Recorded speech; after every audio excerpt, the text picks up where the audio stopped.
पूरे भारतवर्ष में जब कोरोना महामारी के प्रसार को रोकने के लिए लॉकडाउन को लगाया गया था, उस दौरान कोरोना योद्धा नाम से डॉक्टर्स, पुलिसकर्मी और सफाई कर्मी अपना संपूर्ण कार्य बहुत आराम से और बहुत निष्ठा से कर रहे थे।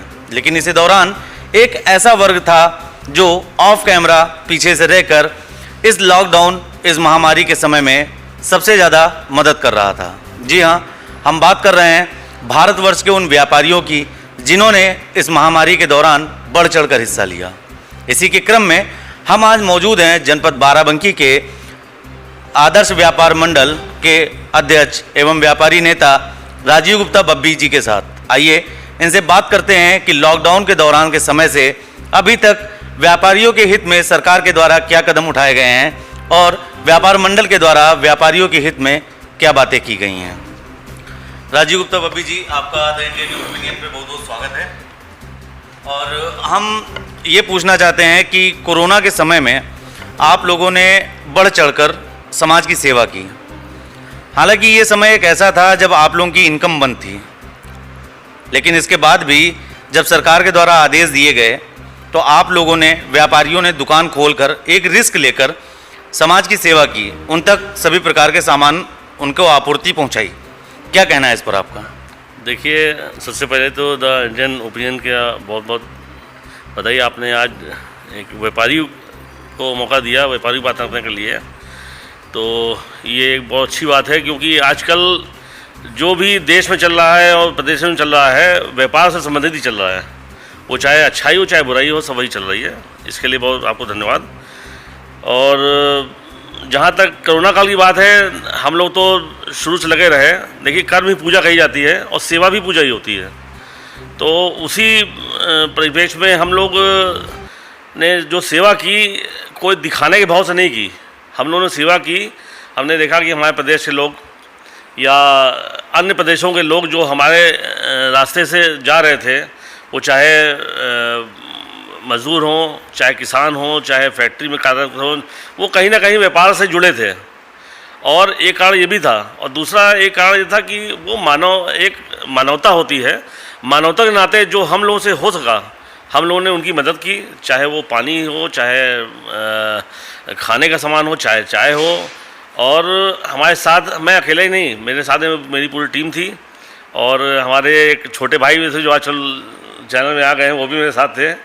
तो अब मैं उनका नाम नहीं लूँगा, लोग समझ सकते हैं उसको। तो हम लोगों ने तो देखा, रात में 1:30 बजे हम लोग घर से निकलते थे कभी कभी। तो अक्सर होता यह था कि सुबह तो दिन में तो खाना बढ़ता ही था, रात में कभी कभी हफ्ते में 2-3 दिन निकल जाते थे रात में 1:30 बजे। तो देखते थे कि जो है बच्चे छोटे छोटे, इतने छोटे छोटे बच्चे ऑटो में बैठे जा रहे हैं, साइकिल बैठे जा रहे हैं, मोटरसाइकिल बैठे जा रहे हैं।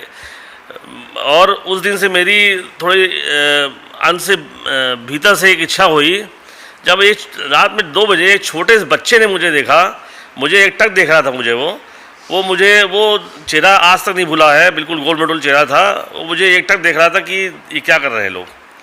अब वो छोटा बच्चा क्या समझेगा क्या कर रहे हैं, वो भी क्या जानेगा हम कहाँ से कहाँ जा रहे हैं। बेटा, ये गुजरात से और चेन्नई से लोग पैदल, लोगों के पैर में मैंने छाले देखे हैं। वो छाले कि हम लोगों को अपनी एक कहा जाता है नीचे से उठ के जैसे ऊपर आते हैं, वही चीज़ हम लोग नीचे देखते हैं कि हाँ, हम लोग के साथ भी अगर ऐसा होता तो हम लोग के आँख में देख के आंसू आ गए।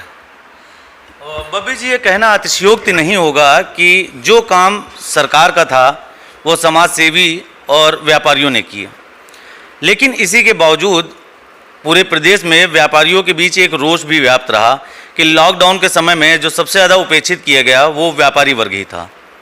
क्योंकि जहां एक तरफ मॉल्स को खोलने की अनुमति दे दी गई थी पूर्व में, लेकिन दुकानों को नियमित रूप से खोलने की अनुमति नहीं दी गई थी। क्या आप कहना चाहते हैं इस पर? सरकार का क्या नज़रिया रहा व्यापारियों के प्रति? क्या सम्मान व्यापारियों को मिलना चाहिए था? व्यापारी वर्ग उपेक्षित हुआ या इस संबंध में आप क्या बताना चाहेंगे? देखिए, इसमें बहुत सारी बातें हैं। मैं ना किसी की सरकार की बुराई करूँगा, ना मैं किसी अधिकारी की बुराई कर रहा हूँ। मैं केवल अपनी बात एक रख रहा हूँ, जिससे ऐसी बात रख रहा हूँ जिसको अगर वो बात एडॉप्ट की जाए या इम्प्लीमेंट उसका किया जाए तो उससे देश प्रदेश सब एक एक, चाहे वो किसान हो, चाहे व्यापारी हो, चाहे छोटा व्यापारी हो, चाहे मीडियम क्लास व्यापारी हो, चाहे फैक्ट्री ओनर हो, हर आदमी को फ़ायदा मिलेगा। लेकिन इस चीज़ पे का इम्प्लीमेंट होना चाहिए कि जो चीज़ हम लोग कह रहे हैं या कह रहे हैं तो कुछ समझ के कह रहे हैं, कुछ हम लोग को भी ऐसी ईश्वर के द्वारा शक्ति दी गई है या कुछ समझ दी गई है कि हम लोग भी कारोबार करते हैं। तो जब एक व्यापारी, एक फैक्ट्री मालिक या मीडियम क्लास फैक्ट्री मालिक या छोटा व्यापारी जब यहाँ के जो जनपद वासी हैं या बाहर के लोग हैं उनको नौकरी दे सकता है। आप समझ लीजिए बाराबंकी ज़िले शहर में कम से कम 3000 दुकानें होंगी, तो 3000 दुकानों को आप अगर 5 से मल्टीप्लाई कर लीजिए तो 5 या 15,000 लोगों को जब नौकरी दे सकता है आदमी, सरकार को टैक्स देकर सरकार चला सकता है, तो क्या देश नहीं चला सकता है? देश भी चला सकता है। लेकिन देश में की जो स्थिति है इस टाइम सरकार है, उसका एक साधन दिया गया है, एक प्रक्रिया दी गई है कि चुनाव होगा, सरकार बनेगी।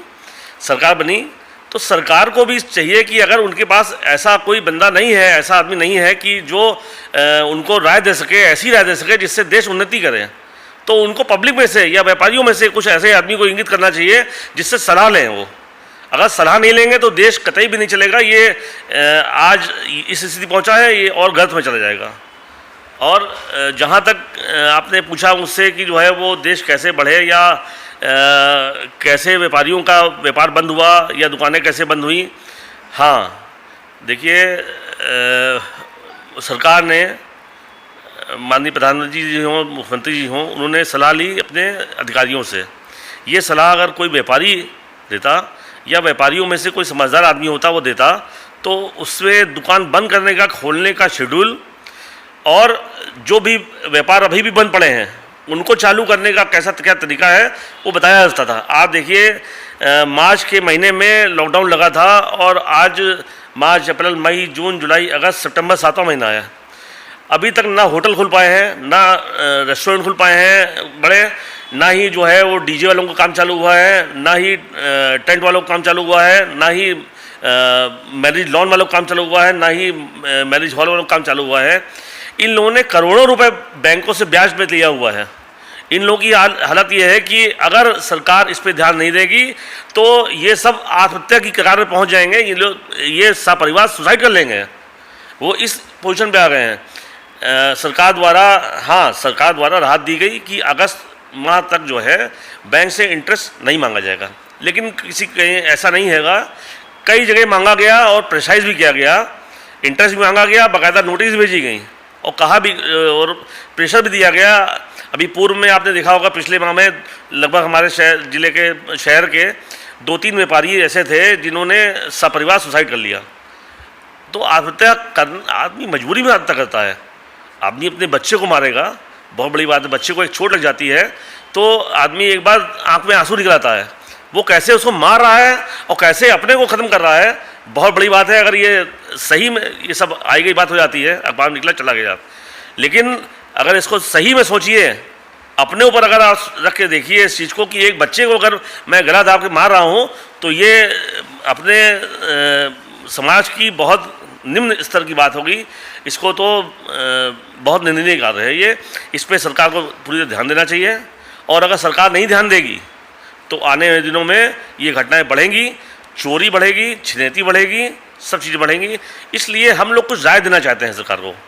अगर कुछ ऐसी, देखिए छोटा मुँह बड़ी बात होगी, लेकिन कुछ ऐसी चीज़ें हैं कहीं से निकल के आती हैं कि जो है वो मैंने पिछले भी कुछ डिबेट हुई, कुछ लाइव हुए, मैंने बताया कि सरकार के पास तमाम ऐसे तंत्र हैं जिनको चालू कर दे आज तो व्यापारी ही नहीं, लेबर, श्रमिक जो है वो भी खुशहाल होंगे और पूरा देश खुशहाल होगा। और मैं कहता हूँ कि लोग कहते हैं अमेरिका को बहुत बड़ा मानते हैं, चाइना को बड़ा मानते हैं। चाइना और अमेरिका इंडिया भारत देश से नीचे जाएगा, ये मेरा दावा है। और कहिए मैं इसको साबित करके दिखा दूंगा 6 महीने में। अगर मुझसे मेरी जिम्मेदारी की जाएगी 6 महीने के अंदर दिखा दूंगा इसको। बहुत अच्छी बात रखी आपने भारत को आगे ले जाने के लिए। जो आप बात कह रहे हैं, जो ये व्यापारियों का रोष है, क्या यही रोष उत्तर प्रदेश सरकार तक पहुंचा है, केंद्र सरकार तक पहुंचा है, जिसके कारण शनिवार के लॉकडाउन को खत्म करके व्यापार को अनुमति दी गई? इससे क्या फायदा होगा, इसके बारे में संक्षेप में बताएं। देखिए, एक बहुत अच्छी बात हुई कि जो शनिवार और रविवार का लॉकडाउन था, जिसमें शनिवार को खोलने की छूट दे दी गई, इससे व्यापारी बहुत खुश है और प्रदेश सरकार को बहुत बहुत बधाई देता है, बहुत धन्यवाद ज्ञापित करता है। लेकिन देखिए देव जी, पूरा तब मार्केट खोलने से मतलब नहीं है कोई। मार्केट में कस्टमर होना चाहिए, पैसे का रोटेशन होना चाहिए मार्केट में। जब तक पैसे का रोटेशन मार्केट में नहीं होगा और कस्टमर मार्केट में नहीं होगा, तो दुकान आप चाहे हफ्ते में 10 दिन बना दीजिए, आप 10 दिन खोल दीजिए, या आप 24 घंटे खोल दीजिए, 7 महीने खोल दीजिए, 30 दिन खोल दीजिए और 24 घंटा खोल दीजिए। अगर कस्टमर नहीं है और मार्केट में पैसा नहीं है, तो इससे कोई फ़ायदा नहीं है। फ़ायदा तभी होगा जब मार्केट में पैसा आएगा, और पैसा कौन देगा? वो पैसा सरकार के जरिए से आएगा, वो किसी ऐसे मद में आएगा कि हाँ, जिससे जो है वो जो लोग को ज़रूरत है, ज़रूरतमंद लोग हैं। जैसे देखिए अभी आप देखिए चलिए, आप अभी सालक चल रही थी, त्यौहार भी आया, रक्षाबंधन त्यौहार आया, लोगों ने, मैं कल कानपुर गया था, मैंने देखा, उन्होंने बताया कि मिठाई डब्बे का काम का जो है वो 25% काम रह गया। अब बताइए, 25% जब डब्बा बन रहा है मिठाई का, तो 25% मिठाई बिक रही है। तो जब ऐसी हालत देश की होगी या प्रदेश की होगी, तो कहाँ टैक्स जाएगा? ना टैक्स आएगा, ना कुछ होगा। धीरे धीरे दिन गुजरते जाएंगे और अपना प्रदेश नीचे स्तर पर जाता रहेगा। जहां आप व्यापार में निम्नता की बात कर रहे हैं कि इस वक्त व्यापार में आय का अर्जन नहीं रहा है और लोगों के व्यापार बहुत डाउन हो गए हैं, आप भी एक व्यापारी नेता हैं और आप स्वयं भी एक व्यापारी हैं। आपको भी बिजनेस में कुछ घाटा हुआ है, क्या हुआ है? लेकिन आपने प्रधानमंत्री जी के सूत्र वाक्य आपदा में अवसर को अपनाते हुए एक नया काम स्टार्ट किया है और संभवतः उससे बाराबंकी जनपद के या अन्य जगह के लोगों को रोजगार के भी अवसर प्राप्त होंगे। सरकार के इस कदम को कहाँ तक आप सार्थक मानते हैं? मैंने जो सरकार को कदम उठाना चाहिए, मैंने वो कदम उठाया। मैंने एक पहल की कि चलिए मेरे जरिए से ही 50-60 श्रमिकों को कि क्या घर में रोजी रोटी चलेगी और साथ ही मेरी रोजी रोटी चलेगी। उसकी वजह यह है, देखिए, जो भी पूर्व में काम थे मेरे, जो भी, चाहे वो टाइल्स का काम हो, वो चाहे सोलर का काम हो, अभी सरकार के पास ना पैसा है, ना ही जो है किसी उस मद में फंड है, ना ही देखिए जैसे सांसद निधि और विधायक निधि सब 1.5-2 साल के लिए बंद कर दी गई और कोई निर्माण कार्य नहीं हो रहा है। तो निर्माण से रिलेटेड जितनी चीज़ें थी इस टाइम सब की बाजार डाउन है। अब आपको दूसरी तरह चलें, मैंने कारोबार क्यों चालू किया? मैंने अपना पुराने सब कारोबार इस टाइम जो नहीं चल रहे थे बिल्कुल बंद कर दिए। मैंने देखा कि मार्केट में बहुत सारे खाने के पदार्थ आ रहे हैं। आजकल क्या बिक रहा है? खाने का पदार्थ बिक रहा है। खाने के लिए भी आदमी चाहिए, चाहे जो खाने के लिए आदमी जो है पसीना बहाता है, मेहनत करता है, वो चाहे जैसे मेहनत करे, वो भले कूड़ा उठाएगा, लेकिन मेहनत करके कूड़ा उठा रहा है, उसको पैसा मिलेगा। क्यों कर रहा है? खाने के लिए। तो खाना एक बहुत आवश्यक चीज़ है। तो उसी से संबंधित मैंने काम चालू किया मैंने बच्चों के लिए काम को लगाया। उसमें मेरे 2 बच्चे हैं, रोहताज मोहित, तो इनको लगाया कि जो है वो ये लोग एक नई लाइन में आके अपना ऐसा उत्पाद चालू करें जो देश प्रदेश में नहीं मिलता है। किसी न किसी प्रकार से आपने जिस प्रकार से अपने बच्चों को इस नए कार्य में लगाया है, तो कहीं ना कहीं आपका उद्देश्य ये भी है कि युवाओं को आगे बढ़ाया जाए। इसके क्रम में आप जनपद के, आप पूरे देश के युवा व्यापारियों को या जो ऐसे उद्यमी हैं जिन्होंने नया कारोबार शुरू किया है, उनको क्या संदेश देना चाहते हैं? ये मेरा अंतिम प्रश्न है आपसे। सबसे पहले तो जो है, जो बच्चों को मैंने लगाया है, तो उनको मैंने एक चीज़ की हिदायत दी है, क्वालिटी। बेटा, क्वालिटी में कभी मत कंप्रोमाइज़ करना, भले ही पैसा ना बचे। क्योंकि मैंने जो इनको जिस काम में डाला है वो काम बिल्कुल अलग है। बाज़ार में जो सामान आ रहा है आप देख रहे हैं, अक्सर आपने देखा होगा मिलावटी सामान, जैसे आटा भी हो गया, जो भी हो गया, तेल वगैरह। तो इनको मैंने शुरू से कहा कि आपको इस तरह काम करना है जो अलग हो, देसी चीज़ हो। जैसे तेल हो गया सरसों का, या कोकोनट ऑयल हो गया, मूंगफली का तेल हो गया, तिल का तेल हो गया। तिल का देखिए तेल यहाँ पे पूजा में इस्तेमाल किया जाता है, लेकिन उसमें केवल रिफाइंड होता है, कुछ नहीं होता है। तिल मैंने कहा कि आप लोग लगाइए लकड़ी, जो पूर्व समय में जो देसी चीज़ें होती थी, लकड़ी घानी, लोग कहते हैं लकड़ी घानी तेल, लकड़ी घानी तेल, ऐसा नहीं है। लकड़ी घानी का तेल बिल्कुल अलग होता है, उसका स्वाद अलग होता है, और उससे जो है वो चाहे मिनरल्स हो, चाहे विटामिन हो, चाहे ओमेगा 3 ओमेगा 6 सब मिलता है। इसी तरह आटे का, दाल का सिस्टम जो भी है देसी तरीके से, जैसे पुराने ज़माने में चलता था, वो सिस्टम इनको मैंने अडॉप्ट कराया है। उससे ये बनाएंगे सामान, उसको पैक करेंगे और उसको बाज़ार में देंगे, जिससे जो है वो ख़ास तौर से जो इम्यूनिटी पावर लोगों की घट रही है उसको भी बढ़ाने का काम वो करेगा। और युवाओं के लिए संदेश एक है कि खुद आगे बढ़ो और देश को आगे बढ़ाओ, इससे बड़ी कोई चीज़ नहीं है। जब देश बढ़ेगा तो आपका नाम भी होगा, आपके परिवार का नाम भी होगा, और सब उन्नत रहेंगे, सब खुश रहेंगे, देश में खुशहाली आएगी। तो देखा आपने कि जैसा कि हमारे व्यापारी नेता श्री राजीव गुप्ता बब्बी जी के द्वारा युवाओं के लिए एक बहुत ही सार्थक संदेश दिया गया है, वहीं इनके द्वारा यह भी अवगत कराया गया कि वर्तमान समय में व्यापारी हित काफ़ी अपेक्षित है।